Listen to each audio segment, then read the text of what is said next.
7장 동적 모델링 두 번째 시간입니다. 이 시간에는 상태 다이어그램을 중심으로 동적 모델링 하는 방법에 대해서 살펴보도록 하겠습니다. 상태 다이어그램은 시스템 전체나 일부 또는 개별 객체에 대한 동작을 기술하기 위한 목적으로 사용하는 다이어그램이 되겠어요. 시스템은 어떤 특정 시점에 어떤 상태에서 머무르게 됩니다. 그런 상태에서 머물고 있을 때 이벤트가 발생하게 되면 그 이벤트에 대응해서 어떤 방법으로 동작하게 됩니다. 동작하면서 다른 상태로 상태 전이가 일어나게 되는데, 바로 이렇게 어떤 상태에 머무르고 있을 때 이벤트가 발생하면 시스템의 상태 전이와 그때 수행해야 할 동작을 표현하고 있는 다이어그램이 상태 다이어그램이 되겠어요. 그러면 상태 다이어그램의 구성 요소를 살펴보도록 하죠. 상태 다이어그램은 크게 상태와 상태 전이를 나타내는 트랜지션으로 표현됩니다. 상태는 노드로 표현되고 트랜지션, 상태 전이는 화살표인 아크로 표현되게 되겠어요. 네, 방금 전 슬라이드에서도 말씀드렸다시피 시스템은 어떤 특정 시점에 어떤 상태에 머무르게 됩니다. 그러다가 이벤트가 발생해서 상태를 변화시키면 이제 상태 전이가 일어나는데, 그런 상태 전이가 일어나기 전까지는 계속 그 상태에 머물러 있게 돼요. 예를 들어서 엘리베이터 예를 볼까요? 엘리베이터는 1층에 정지하고 있는 상태에 있습니다. 그러니까 정지 상태에 있습니다. 그러다가 누가 올라가는 버튼을 누르면, 즉 올라가라고 하는 이벤트가 발생하면 위로 이동하는 상태에 이제 있게 되죠. 그러다가 어떤 원하는 층에 도착하게 되면, 그러한 도착했다는 이벤트가 발생하면 다시 그 원하는 층에서 계속 정지하게 되는, 그래서 정지 상태에 있게 됩니다. 그러다 누가 다시 이제 내려가는 버튼 누르면, 즉 다시 새로운 내려가라고 하는 이벤트가 발생하면 또 다시 이동하는 상태가 됩니다. 그러다가 1층에 도달했다라고 하는 이벤트가 발생하면 다시 정지 상태에 있게 되죠. 이런 식으로 해서 어떤 상태에서 이벤트가 발생하면 다른 상태로, 그다음 다른 상태에서 또 다른 이벤트가 발생하면 또 다른 상태로, 이렇게 해서 계속 상태 전이가 일어나는 그런 과정이 이제 반복된다는 거죠.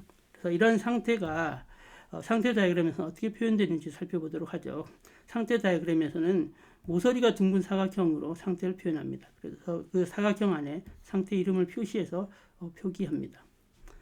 그래서 여기 보시면 X턴 또는 O턴과 같은 경우가 상태 다이어그램에서 상태를 나타내는 표기법이 되겠고요. 그 이외에도 특수한 상태를 나타내는 표기법이 있습니다. 여기 그림에서 보시면 검은 원이 있죠. 바로 이렇게 검은 원은 시작 상태를 나타냅니다. 그 다음에 원에 둘러싸인 검은 원, 이렇게 요거 보이죠? 이런 경우는 종료 상태를 나타냅니다. 그래서 이렇게 시작 상태와 종료 상태를 나타내는 특수 상태, 그러니까 특수한 상태를 나타내는 표기법이 있습니다. 특히 종료 상태를 나타내는 것은 마치 소의 눈과 같다라고 해서 우리가 불스 아이라고도 이제 부르기도 합니다. 그래서 이렇게 특수한 상태도 있다라는 거죠. 네, 상태 다이어그램에는 이벤트가 발생해서 그런 이벤트 발생으로 인한 상태 전이가 있을 때, 그런 상태 전이를 표현하기 위해서 트랜지션을 사용합니다.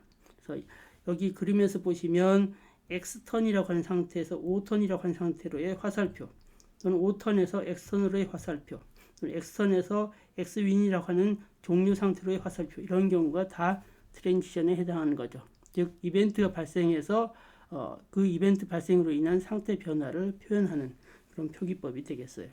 그래서 이 트랜지션이 발생하면 즉시 일어난다라고 하는 그런 것이 기본 원칙이 되겠습니다. 무슨 말이냐면 X턴에서 O턴으로 트랜지션이 일어난다라고 하면 이 트랜지션이 일어날 때는 시간 지연이 없다는 그런 뜻이 되겠어요. 그 다음에 이 그림에는 나타나 있지는 않지만 트랜지션 위에 보통 상태 변화를 일으키는 이벤트를 표시하게 됩니다. 여기서는 그런 보통 여기 이벤트를 표시하게 되는데, 그 이벤트가 표시되어 있지는 않지만 더 자세한 다른 상태 다이어그램에 보면 그런 상태 변화를 일으키는 이벤트를 표시하는 그런 형태가 보통 일반적으로 나타난다는 거죠. 트랜지션은 크게 두 종류가 있는데 그 각각에 대해서는 다음 슬라이드에서 좀 더 자세히 살펴보도록 하겠습니다. 네, 우리가 앞 슬라이드에서 트랜지션 위에는 상태 변화를 일으키는 이벤트를 보통 표시한다고 했었죠.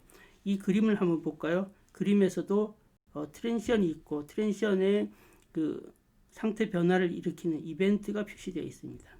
그래서 이벤트가 이렇게 표시되어 있는데 그런 이 이벤트의 경우에는 이벤트 이름 뒤에 시간이 표시가 되어 있어요. 이런 이벤트 경우는 이벤트가 즉시 발생하는 것이 아니라 여기 표시된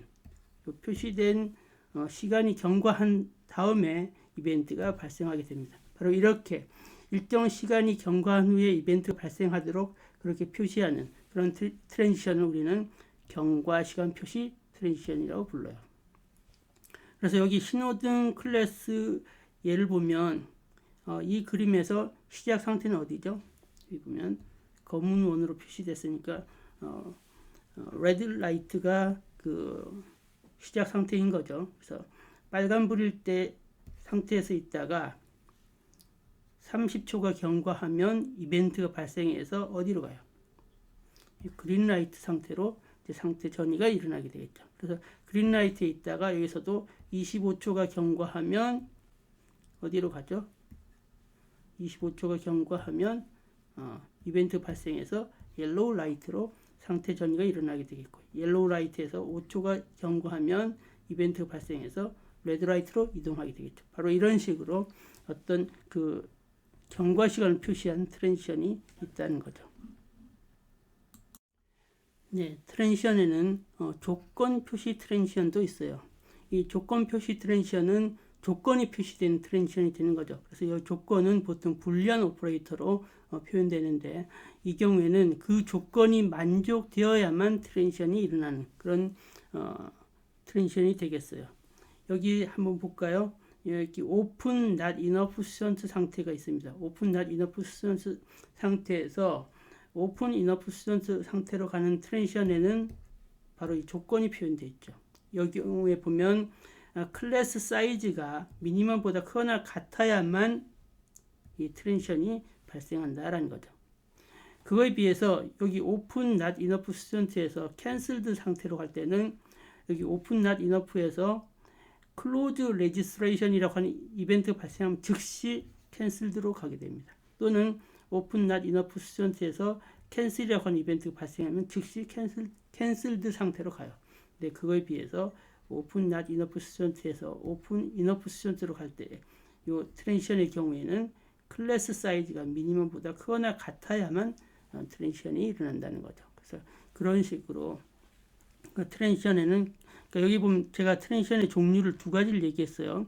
그 경과 시간 표시 트랜지션과 조건 표시 트랜지션을 얘기를 했는데 그럼 두 종류만 있느냐가 아니라 일반적으로는 보통 이렇게 트랜지션의 경우에는 이렇게 트랜지션이 있고 위에 이벤트 이름을 표시하는 것이 가장 일반적인 거고 그 이외에 앞에서 경과 시간을 표시하는 트랜지션이 있고 여기서처럼 조건을 표시한 트랜지션이 있다라는 거죠. 그래서 그렇게 이해하셔야지 여러분들이 조건 표시 트랜지션과 경과 시간 표시 트랜지션 두 종류만 있다라고 생각하면 안 돼요. 그래서 그렇게 여러분들이 좀 이해하실 필요가 있다라는 거죠. 네, 상태 다이어그램에서는 동작을 표현하기 위한 수단으로 액티비티와 액션이라고 하는 것이 있습니다. 이 슬라이드에서는 먼저 액티비티에 대해서 알아보도록 하죠. 액티비티라고 하는 것은 시스템이 어떤 상태에 머무를 때, 그 상태에 있을 때 수행하는 행위가 되겠어요.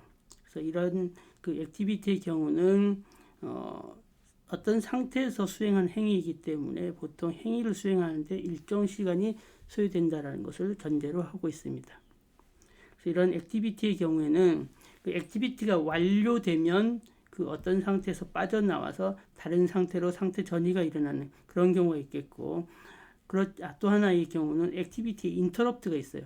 그러니까 인터럽트의 경우는 액티비티가 완료되기 이전에 다른 트랜지션이 먼저 트리거 되어서 그 액티비티를 중단하고 그 상태에서 빠져나오는 경우가 되겠습니다. 그래서 그 액티비티라고 하는 것은 다시 정리하면 어떤 상태에 있을 때 수행한 행위가 되겠고 그 행위를 수행할 때 보통 이제 행위 수행이 완료되면 상태 전이가 일어나는 경우가 있겠고 또 다른 경우는 액티비티에 인터럽트가 발생하면 즉 다른 트랜지션이 트리거되면 그 액티비티를 중단하고 그 상태에서 빠져나와서 상태 전이가 일어나는 그런 두 가지 경우가 있다라는 거죠. 그러면 상태 다이어그램에서 액티비티가 어떻게 표현되는지 살펴보도록 하겠습니다. 액티비티는 상태를 나타내는 둥근 사각형 내부에 사각형 박스로 표시된다는 거죠. 그래서 시각적으로 이제 사각형 박스로 표시하고, 그 다음에 시스템이 그 상태에 진입했을 때 수행해야 할 구체적인 행위는 두 콜론의 형태로 표현하면 되겠어요. 그래서 이 사각형 박스 내에 두 콜론 뒤에 블라블라블라 해서 수행할 내용을 구체적으로 기술하면 되겠습니다. 그러면 주크박스의 상태 다이그램의 예를 한번 살펴볼까요? 이 그림이 이제 주크박스의 상태 다이그램인데, 이 주크박스라고 하는 것은 우리가 요금을 지불하고 어떤 원하는 곡을 들을 수 있는 자동 전축을 말하죠. 그래서 이런 자동 전축의 상태 다이그램 보면 여기서 음악을 선택하는 상태가 있어요. 그래서 음악을 선택한 상태에서 어떤 원하는 음악을 선택하고 나면 음악이 재생된 상태로 가게 되죠. 그럼 음악 재생한 상태에서 보면 바로 여기에 사각형 박스가 있고 여기에 두 콜론해서 액티비티를 표현한 거죠. 그래서 액티비티 구체적인 내용 보면 선택된 음악을 재생하라라고 되어 있죠. 그래서 이렇게 이 선택된 음악을 재생하는 것이 액티비티가 되겠고, 그래서 이 액티비티가 완료가 되면 어떻게 돼요? 이 액티비티가 완료되면 이 상태에서 빠져나오는 트랜지션이 이제 발생해서 다시 음악을 선택하는 상태로 상태 전이가 일어나게 되겠죠. 네, 상태 다이그램에서 동작을 표현하기 위한 또 다른 수단으로 액션이 있습니다. 액션이라고 하는 것은 시간 경과 없이 즉시 일어날 수 있는 어떤 동작을 말합니다. 액션은 어떤 특정 트랜지션이 일어날 때라든지 특정 상태로 진입할 때 또는 특정 상태에서 빠져나올 때 수행할 수 있는 그런 동작을 표현할 때 액션으로 표현한다는 거죠. 액티비티, 앞에서 액티비티의 경우는 일정 시간이 소요되는 것을 전제로 한다고 했었죠. 그것에 비해서 액션은 아주 짧은 시간, 즉 감지할 수 없는 적은 시간을 소비하는 것을 이제 전제로 하고 있습니다. 상태 다이그램에서 액션이 어떻게 표현되는지 살펴보도록 하겠습니다. 먼저 액션은 크게 두 종류가 있는데, 어떤 상태로 진입하거나 어떤 상태에서 탈출할 때 수행하는 액션이 한 종류가 있고요. 그 다음에 상태 전이가 일어날 때 수행하는 액션이 있습니다. 그래서 크게 두 종류가 있는데, 여기 앞에서 먼저 상태에 진입하거나 상태에서 탈출할 때 수행하는 액션을 살펴보도록 하겠습니다. 그래서 엔터 슬러시 액션은 어떤 상태로 진입할 때 수행하는 액션이 되겠고, 엑시트 슬러시 액션은 상태에서 탈출할 때 수행하는 액션이 되겠어요. 그래서 이런 액션이 상태 다이그램에서 어떻게 표현되는지 예를 통해서 살펴보도록 하겠습니다. 다음은 주차장 문 개폐기에 대한 상태 다이그램이 되겠어요. 여기서 초기 상태는 이제 클로즈 상태 되겠죠. 그러니까 주차장 문 개폐기의 경우 초기 상태는 이제 문이 닫혀 있는 상태가 되는 거죠. 그래서 클로즈 상태였다가 문을 열어라라고 하는 버튼을 누르게 되면 오프닝 상태로 상태 전이가 일어나게 되겠죠. 오프닝 상태에 들어가면 수행되는 액션이 run motor forward, 모터를 이제 그러니까 모터를 문을 여는 쪽으로 실행시켜라라는 거죠. 그래서 문이 열리고 있는 상태가 되는 거고, 그랬다가 opening completed, 문이 완전히 열리게 되면 오픈 상태로 가게 되겠죠. 그래서 오픈 상태에 도달하게 되면 스탑 모터를 이제 문을 여는 쪽으로 동작하던 모터를 즉시 멈추게 되는 거죠.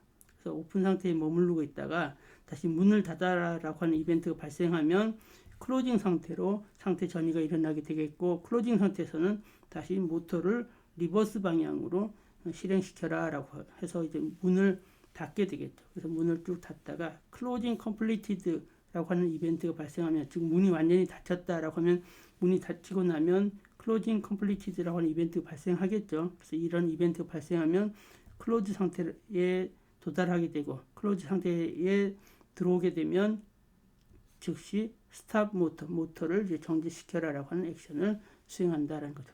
이렇게 그 상태에 진입하거나 상태에서 탈출할 때 수행하는 액션을 표현하는 방법, 그 다음 이것이 실제로 상태 다이그램에서 어떻게 표기되는지 살펴봤습니다. 네, 상태 다이그램에서 또 다른 액션으로 어떤 상태로 전이하는 동안에 수행하는 액션이 있다고 했었죠. 그래서 어떤 상태로 전이하는 동안에 수행하는 액션은 이벤트 슬러시 액션, 이런 형태로 표현합니다. 요때 앞에 이벤트는 결국 상태 전이를 유발하는 이벤트가 되겠고요. 그래서 그런 상태 전이를 유발하는 이벤트가 있고, 그래서 이벤트에 의해서 상태 전이가 일어나는 동안에 수행된 액션은 여기 액션 부분에서 표현한다는 거죠. 다음으로 카세트의 상태 다이그램을 보고 이런 것이 표현된 사례를 살펴보도록 하겠습니다. 여기 카세트 상태 다이그램에 보면 레코딩 상태에 있어요. 레코딩 상태에 있다가 레코딩 상태를 벗어날 때 지금 엑시트 슬러시 스탑 있죠. 이것은 뭐야? 아까 어떤 상태에 진입하거나 상태에서 탈출할 때 수행한 액션을 표현하는 방법이었죠. 그래서 레코딩 상태를 탈출할 때는 탈출하면서 즉각적으로 이 테이프 돌리는 모터를 스탑시키는 겁니다. 그랬다가 만약에 그 테이프가 끝이었다라고 하면, 테이프의 끝까지 도달했다라고 할 때는 엔드 오브 테이프라고 하는 이벤트가 발생할 거고, 그러면 엔드 오브 테이프일 때 리와인드 상태로 이제 상태 전이가 일어나게 되겠죠. 그래서 리와인드 상태에 가면 이제 그 카스 테이프를 이제 거꾸로 이제 쭉 대감게 되겠죠. 대감았다가 스타트 오브 테이프의 맨 앞에 도달하게 되면 스타트 오브 테이프라고 하는 이벤트가 발생하게 되겠고, 그때 스타트 오브 테이프이면 이제 웨이트라고 하는 상태로 상태 전이가 일어나게 됩니다. 바로 이때 리와인딩 상태에서 웨이트 상태로 상태 전이가 일어날 때 상태 전이를 유발하는 이벤트는 스타트 오브 테이프였고, 그러면 이 스타트 오브 테이프라고 하는 이벤트 발생해서 상태 전이가 일어날 때 수행된 액션은 스탑, 그러니까 모터를 쭉 테이프를 되감는 방향으로 그 모터가 동작하다가 스타트 오브 테이프 맨 앞이어서 맨 앞에 도달해서 스타트 오브 테이프라고 하는 이벤트 발생하면 즉시 스탑이라고 하는 액션을 수행하면서 상태 전이가 일어난다라는 거죠. 그래서 이렇게 그 어떤 그 상태 전이가 일어나는 동안에 수행한 액션은 이렇게 표현할 수 있다라는 거죠. 상태 다이어그램에서는 상태 내에 또 다른 상태 다이어그램을 이제 포함을 할 수 있어요. 이럴 때 그 상태 안에 포함되어 있는 상태 다이어그램, 즉 내부 상태 다이어그램의 상태를 우리는 서브 상태라고 부릅니다. 다음에 예제를 통해서 살펴보면 쉽게 이해할 수 있을 것 같아요. 다음은 자동차에서의 자동기어, 즉 오토매틱 트랜스미션에 대한 상태 다이어그램이 되겠습니다. 여기 그림에서 보시는 대로 여기에서는 뉴트럴, 리버스, 드라이브라고 하는 세 개의 상태가 있어요. 보면 뉴트럴 상태가 있고, 리버스 상태가 있고, 드라이브라고 하는 상태가 있습니다. 그래서 이렇게 최상위층에 세 개의 상태가 있어서 뉴트럴에서 리버스로 또는 리버스에서 뉴트럴로, 마찬가지로 뉴트럴에서 드라이브로, 드라이브에서 뉴트럴로 이렇게 상태 전이가 있을 수 있습니다. 그 다음에 드라이브 상태 내에는 다시 first, second, third라고 하는 세 개의 또 다른 이제 서브 상태가 이제 있습니다. 그래서 여기서는 first에서 second으로, second에서 third로, third에서 second으로, second에서 first로 이렇게 상태 전이가 있게 되죠. 그래서 이렇게 드라이브 내에 포함되어 있는 이렇게 또 다른 상태 다이어그램을 포함을 할 수 있다는 거죠. 그래서 여기 보시면 뉴트럴에서 드라이브로 이제 상태 전이가 있게 되면, 이 상태 전이가 있으면은 여기서는 기본적으로 처음에는 여기가 이제 시작 상태가 돼서 first가 시작 상태가 됩니다. 그래서 first에서 second 스피드에 도달하면 second 상태로 전이가 일어나는데, 그때 여기 보시면 어떤 조건이 있죠. 뭐예요? 이렇게 대괄호 안에 drive selected, 그러니까 대괄호 안에 드라이브가 선택되었다면 해서 이 조건이 참일 때만 이러한 그 이벤트에 반응을 합니다. 그래서 이러한 것을 우리가 가드 조건이라고 부르죠. 가드 컨디션이라고 불러요. 그래서 이러한 가드 컨디션이 만족될 경우에만 CSM은 이벤트에 반응한다는 거죠. 그래서 이것이 즉 드라이브가 선택되었을 때만 세컨드 스피드에 도달하면 first에서 second으로 상태 전이가 일어나고, 마찬가지로 드라이브가 선택되었을 때만 third 스피드에 도달을 하면 second에서 third로 상태 전이가 일어나는 그런 형태로 상태 전이가 일어난다는 거죠. 그 다음에 여러분들이 또 주목해 보실 거는 뉴트럴에서 드라이브로 상태 전이가 있을 수 있지만 그렇지 않고 곧바로 안에 서브스테이트로 곧바로 상태 전이가 있을 수도 있어요. 그래서 이 뉴트럴에서 곧바로 포스트로 상태 전이를 할 수도 있습니다. 여기 보시면 뉴트럴에서 곧바로 select second에서 second 상태로 곧바로 상태 전이가 있을 수 있죠. 거꾸로 여기서 드라이브에서 select neutral에서 뉴트럴로 상태 전이가 있을 수 있지만 여기서는 안 나타났지만 경우에 따라서는 이 내부 상태에서 바깥으로 이렇게 상태 전이도 있을 수 있다라는 거죠. 그래서 이렇게 그 상태 안에 또 다른 상태 다이그램을 포함을 할 수 있고 필요하면 이렇게 가드 컨디션을 써서 상태 전이에 어떤 제한을 가할 수도 있다라는 거죠. 스테이트 다이그램에서 상태 안에 상태를 포함할 수 있는 내장 형태의 또 다른 사례를 살펴보도록 하겠습니다. 여기 아래 상태 다이그램은 우리가 앞에서 살펴봤던 코러스 섹션 클래스의 상태 다이그램이 되겠고요. 이 상태 다이그램을 좀 더 그 내장 형태로 간결하게 표현한 다이그램이 위의 다이그램이 되겠어요. 그래서 먼저 아래 콜 섹션 클래스의 상태 다이그램을 좀 이해하고 위의 다이그램을 살펴보도록 하죠. 콜 섹션은 강자를 이제 개설하면 각각의 이제 분반에 해당한다라고 했었죠. 그러면 각 분반에 최소 수강 인원이 10명이고 뭐 최대가 30명이라고 일단 가정해 보죠. 그래서 이 분반이 개설되면 처음에 이제 플랜드 상태예요. 그랬다가 학생들이 이제 수강 신청을 받아들이도록 하는 그런 그 강좌가 이제 정상적으로 오픈될 때 오픈 레지스트레이션 수강을 받아들이려고 하는 거죠. 그러면 오픈 not enough student 상태로 가게 됩니다. 그래서 이제 강좌가 개설되었지만 학생이 충분하지 않은 상태 되는 거죠. 그래서 학생들이 수강 신청을 이제 계속해서 하는 거예요. 수강 신청하는 이벤트가 request to register 되겠고 자기 자신 정보를 파라미터로 전달하는 거죠. 그러면 레지스트레이션을 크리에이션하는 액션을 수행합니다. 그래서 학생을 계속 수강 신청을 받는 상태였다가 학생이 이제 최소 인원에 도달하게 되면 즉 클래스 사이즈가 미니멈보다 크거나 같으면 오픈되어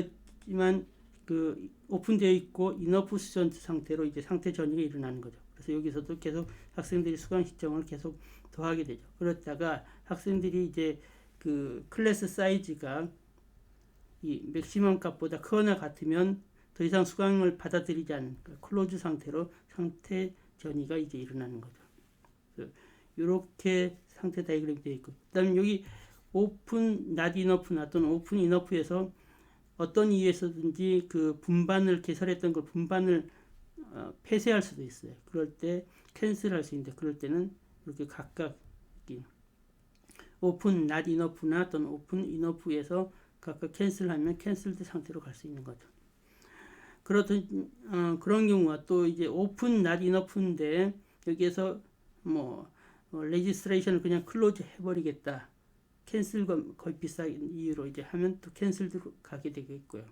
그다음에 이 오픈 이너프 스튜던트 학생들이 이제 충분히 수강 신청을 한 상황에서 맥시멈에 도달하지 않았는데 예를 들어서 10명에서 30명까지 이 반은 학생이 수강할 수 있다라고 했는데 한 25명까지 이제 수강 신청을 했어요. 그러고 나서 시간이 더 지나도 즉 그 수강 신청 기간이 만료될 때까지 학생이 더 이상 신청 안 하면 그때도 이제 클로즈 레지스트레이션 할 수 있겠죠. 그러면 그 경우에는 클로즈 상태로 가게 된다는 거죠. 그래서 똑같이 클로즈드 레지스트레이션이라고 하는 이벤트가 발생한다고 하더라도 그것이 오픈 not enough냐 오픈 enough냐 각각 그 어떤 상태냐에 따라서 그 타겟 즉 상태 전이가 일어나는 타겟 상태는 달라지게 됩니다. 그래서 이러한 상태 다이그램을 바탕으로 우리가 내장 형태로 이 다이그램을 수정하면 위와 같이 바뀔 수 있습니다. 여기서는 앞에 똑같이 플랜드 상태가 있고요. 아까 여기서 오픈 not enough student 또는 오픈 enough student를 오픈이라고 하는 상태를 두고 거기 안에 서브 스테이트로 not enough student를 뒀어요. 이렇게 두면 좀 더 간결해 줄 수 있다는 거죠. 즉 여기서 플랜드 상태에서 오픈 레지스트레이션이라고 하는 이벤트가 발생하면 오픈 내에 이제 not enough student 상태로 이제 상태 전이가 일어나게 되겠고, 근데 여기 not enough student나 enough student가 전부 다 오픈의 서브 스테이트죠. 그래서 여기서 아까 각 서브 스테이트에서 반복적으로 동작하던 그러니까 이벤트가 발생하면은 액션이 일어나던 것을 여기 오픈 하나로만 표현했어요. 그래서 여기 request to register라고 하는 이벤트 발생하면 create registration이라고 하는 액션을 하라라고 하는 것을 여기 하나만 표현하면 훨씬 더 간결하게 표현할 수 있다는 거죠. 결국 이것은 현재 상태가 만약에 not enough student 상태면 이러한 이벤트 액션은 사실 여기서 일어나는 것이 되겠고, 만약에 현재 상태가 enough student다라고 하면 이러한 이벤트 액션은 여기서 일어나는 그 개념인데, 그것을 이렇게 각각 그리지 않고 밖에다 하나로만 그려서 간결하게 표현할 수 있다는 거죠. 그 다음 아까 보면 여기 open not enough나 open enough에서 cancel 각각 하면 다 캔슬할 수 있고 그것은 캔슬드로 갔었죠. 그런데 여기서는 그것을 각각 그리지 않고 오픈 상태 하나에서만 이제 캔슬 표현해서 캔슬드로 가겠어요. 이러면 이것이 not enough냐에 관계없이 하나로만 표현하면 그것이 현재 상태가 not enough student 상태일 때는 여기서 가는 거고 enough student일 때는 여기서 가는 그 개념이 되는 거죠. 그래서 이렇게 하나로만 표현할 수 있다는 거죠. 물론 현재 상태가 not enough student일 때 close registration과 현재 상태가 enough student일 때 close registration은 이라고 하는 이벤트에 대해서는 각각 타겟 그 상태가 달라지니까 그럴 때는 그 안에서 해당되는 상태 전이를 반드시 이렇게 표현해주고 그 도착되는 상태에 대해서도 이렇게 각각 다르게 표현해줘야 된다는 거죠. 그래서 이렇게 그 상태 안에 또 다른 상태를 내장함으로써 훨씬 더 상태 다이그램을 간결하게 표현할 수 있습니다.